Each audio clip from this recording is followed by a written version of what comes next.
Hello and welcome to this exciting restoration project. Today I'll be walking you through the complete process of restoring a legendary piece of Soviet engineering, an AKM, manufactured all the way back in 1971 at the Izhmash factory. This rifle is a symbol of military history, and bringing it back to life is both a challenge and a passion project. So sit back, relax, and let's get into the nitty-gritty of the restoration process. The first step in any restoration is dealing with rust. Over time, corrosion can eat away at the metal and threaten the integrity of the components. For this, I'm using a specialized rust remover. If you're curious, the product link is available in the description below. I let the remover work its magic over the course of 24 hours, breaking down the layers of rust. The result? A much cleaner foundation to work with. While waiting for the rust remover to do its job, I couldn't resist the need for a little snack, pickled gherkins. If you're restoring anything with vinegar, it's always handy to keep some around, not just for the job, but for munching on too. This vinegar-based solution is perfect for what I need, and after 12 more hours, the components are ready for the next step.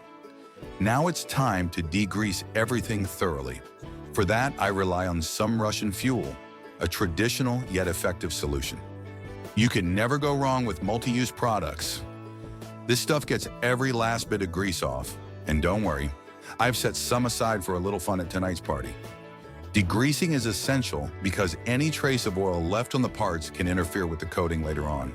Next, it's time for some serious abrasion. I use 100 grit aluminum oxide under 10 bar pressure to blast away old coatings and corrosion residues.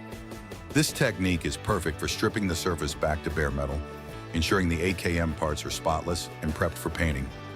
After sandblasting, I carefully remove all the sanding dust and debris to ensure nothing gets in the way of the final finish. Before applying the paint, I give the parts one more crucial treatment, baking them in the oven at 150 degrees Celsius for 1 hour.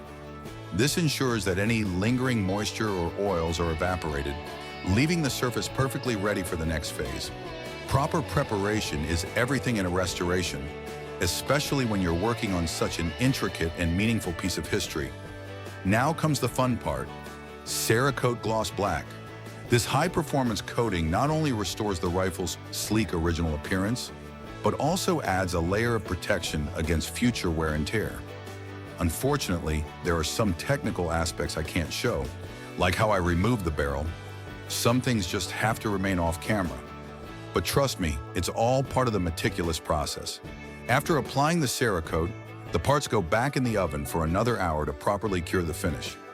As with any restoration project, it's not just about cleaning and coating, it's about replacing missing parts as well.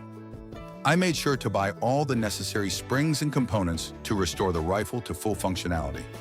Every piece, no matter how small, plays a vital role. Attention to detail is everything, and I never leave anything out. By the way, what's your opinion on folding stocks?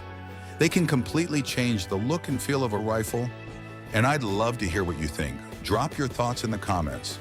This restoration isn't just about technical work, it's also about creativity. I've even added a little magic trick of my own, building in some special touches along the way. You know, restoration is more than just reassembly.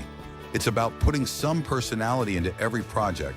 And yes, I know, I'm not exactly a hand model, but it's all part of the fun, right? If you've enjoyed this process so far, tap the bell icon to get notified when I release the fire test video. You won't want to miss that final moment when the AKM roars back to life. Before we finish up, I'd like to say that your support means everything to me. If you're enjoying these videos and want to see more projects like this, consider hitting the like button. It really helps the channel grow. And if you want to take it a step further, join me on Patreon. Your contributions make it possible to keep bringing old machines, tools, and firearms back to life. Thank you so much for watching and being part of this journey. Restoring something like this is always a labor of love, and I'm glad I could share it with you. Until next time, take care, and I'll see you soon for the fire test.